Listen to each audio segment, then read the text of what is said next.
또 주제는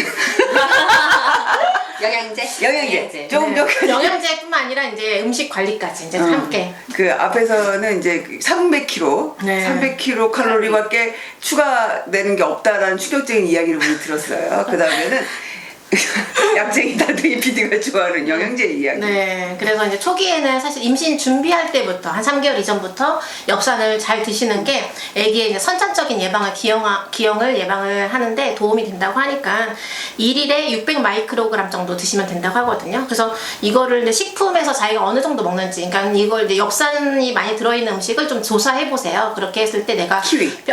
평소에 그런가요? 평소에 먹는 그 양을 이렇게 확인했을 때 나머지 600 마이크로그램이니까 나머지를 영양제에서 섭취를 하시면 됩니다.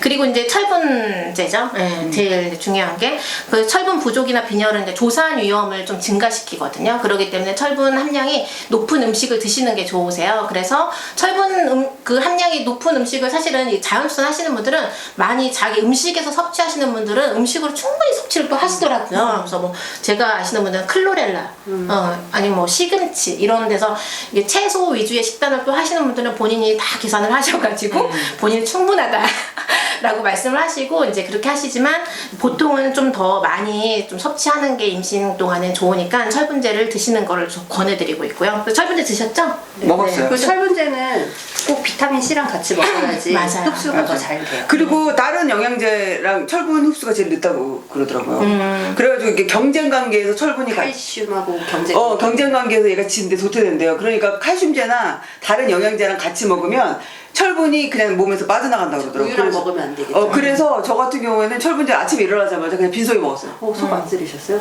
괜찮던데? 아니 그거 먹고 방법이 없는 거야. 그래가지고 다른 거랑 경쟁을 안 하려면 아침에 먹어야지. 아침에 하나를 탁 털어놨었어. 저 같은 경우는 이제 아침에 산모님들이 너무 한국 분들은 과일을 좋아하셔가지고 과일을 끊지 못하는 산모님들 굉장히 많으세요. 그러면 간식으로는 과일을 완전히 끊어버리고 아침에 식사 대신에 과일 샐러드라든지 이런 걸 드시면서 철분제를 보충하라라고 권해드리고 있거든요. 그래서 그런 방법도 쓰시면 좋을 것 같아요. 아연이 굉장히 좋다고 그래요. 그래서 그래요? 네, 그래서 근데 요즘에 보면 칼슘, 마그네슘, 아연이 또 같이 들어가 있는 영양제도 되게 많이 있거든요. 그래서 만약에 같이 구할 수 없으면 종합 비타민제, 임산부용 종합 비타민제에 들어있는 아연과 이런 양을 봐서 좀 아연량이 좀 약간 적네? 그러면 추가적으로 보충을 해주시면 되는 거예요. 그래서 아연이 이렇게 평소 자기 식생활을, 그러니까 이게 모든 사람들한테 해당되는 그런 영양제는 아니에요. 그러니까 본인의 식생활을 보고 본인이 아연 성분이 들어가 있는 음식을 안 드시네? 그러면 이제 그럴 때는 아연을 추가적으로 섭취하는 게 좋아요. 그래서 아연이 부족하면 조산이나 저체중앙 위험이 높아진다고 그래요. 그래서 이제 아연 같은 경우는 고기나 이제 동물성 식품이 많거든요. 병이 있거나 허약체질, 스트레스가 많으신 분들은 추가적으로 아연을 보충해 주시면 좋을 것 같아요. 그래서 내 스트레스를 많이 받으니까 고기가 잘 땡기는구나.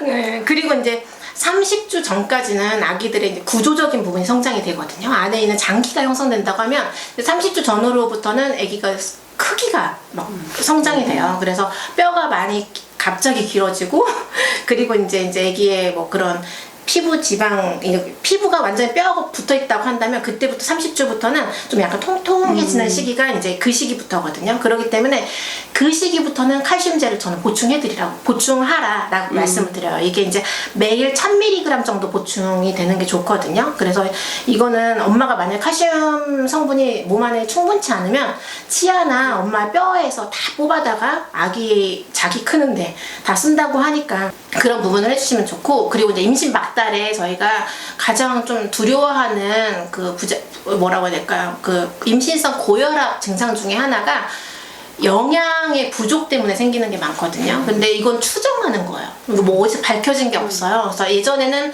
굉장히 자간전증이라고 해서 그 임산부들이 출산하기 전에 막 경련이 일어나는 증상들이 있었거든요. 근데 경련이 일어나기 딱 전 단계에 나타나는 게 몸이 굉장히 많이 붓는다든지 혈압이 높아진다든지 아니면 소변을 체크를 했을 때 소변에서 단백뇨가 나온다든지 이런 증상을 자간증은 경련이 막 일어나는 건데 자간전증이라고 불러요. 그래서 자간전증이 우리가 영양 상태가 부실했을 때는 산모님들이 굉장히 많았는데 영양 상태가 좋아지니까 이 자간점증 이 상태가 많이 줄어든 거예요. 그러니까 아, 영양과 관련이 있구나라고 하는 물질 중에서 이제 칼슘도 하나 포함되는 부분이거든요. 그래서 칼슘을 잘 보충하게 됐을 때 임산부의 자간전증을 예방할 수 있는 이런 영양소고요. 또 이제 한 가지 우리가 굉장히 많이 잘 아는 영양제인데 그 영양소인데 비타민 C 같은 경우는 이제 마지막 달에 그 양막에 파열되면서 나오는 게 뭐 여러 가지 이유가 있을 수 있어요. 근데 저는 대부분 봤을 때 진통이 있기 때문에 양막 파수가 대부분 되거든요. 그런데 그 진통하고 전혀 상관없이 양막 파수가 되는 이유가 감염을 하나의 원인으로 저희가 꼽아요. 그런데 그거를 좀 예방할 수 있는 게 비타민 C. 그래서 항산화작용을 해서 그래요. 네, 맞아요. 그래서 그렇군요. 비타민 C를 보충해 주시면 굉장히 도움에 좋다. 예, 라고 생각하시면 좋을 것 같아요. 이거를 다 따로따로 챙겨서 드시나요? 저는 그때 어떻게 했냐면 그때 아침에 딱 일어나자마자 철분을 먹고 조금 시간이 지난 다음에 아침 철분전을 먹고 엽산도 먹었는데 언제까지 먹었지? 엽산 3개월. 3개월 정도까지? 그렇게 먹었고 그 다음에 낮에 비타민 C를 먹고 왜냐면 밥 먹고 나서 갑자기 저희 비타민 C 지금도 이렇게 이만큼씩 있거든요 책상에 그래서 새우나 먹고 감기 기운 있다 그러면 맞아요. 비타민 C를 왕창 먹었어요. 그 비타민 C 메가도스 요법이라고 그걸 엄청 했어요.